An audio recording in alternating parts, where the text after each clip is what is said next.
એનો વ્રજમાં વાતો એવી થાય છે, એનો વ્રજમાં વાતો એવી થાય છે, એનો વ્રજમાં વાતો એવી થાય છે, એનો વ્રજમાં વાતો એવી થાય છે.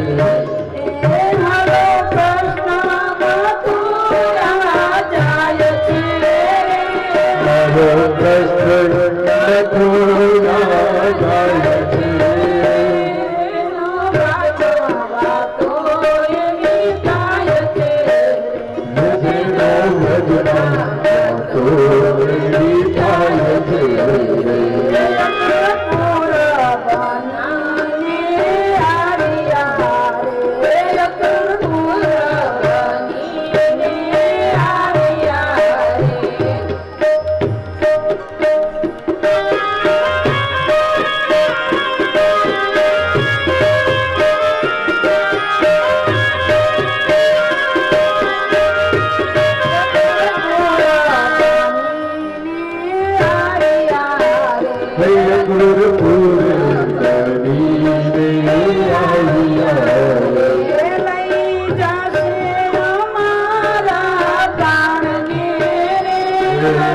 જાશે અમારા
સંસારમાં સત્ય બની કૃષ્ણ દ્વારા હવે ગોપીઓને ખબર પડી કૃષ્ણ અમને મૂકીને જાય છે. વિલાપ કરતા યશોદાજી નંદરાજા જેમ તેમ કરી સમજાવે છે.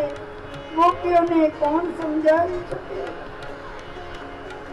કૃષ્ણના મથુરાના આગમનના સમાચાર સાંભળતા ગોપીઓ પાસે આવીને રડે છે કે અક્રૂર, તું અક્રૂર નથી, તું ક્રૂર છે.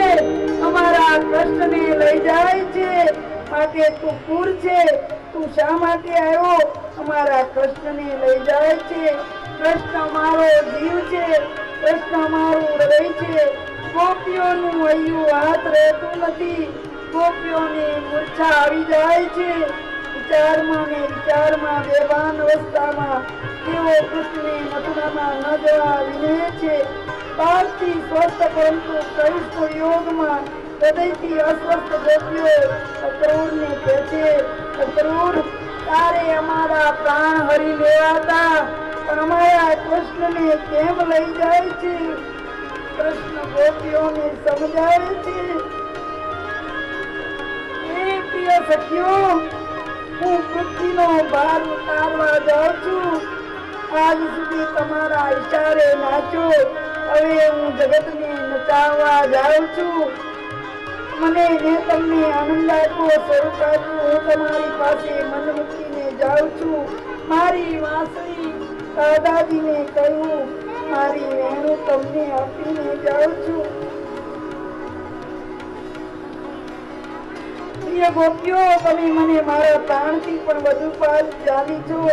વસ્તુ તમે જ મારા પ્રાણ છો. પણ ગોપીઓ ધીરજ ધરજો. રામ અને કૃષ્ણ રથમાં બિરાજમાન થયા છે. ગોપીઓ પોતાના હૃદયમાં રહેલા કૃષ્ણનું ધ્યાન ધરે છે. જોર જોરથી ગોવિંદ માધવ કહે છે, પરંતુ કૃષ્ણને જવાનું મન નથી. કૃષ્ણ જાય છે, રાઘવ રથ આગળ દોડતો જાય છે. માતાજી કૃષ્ણને રોકવા માટે કહે છે.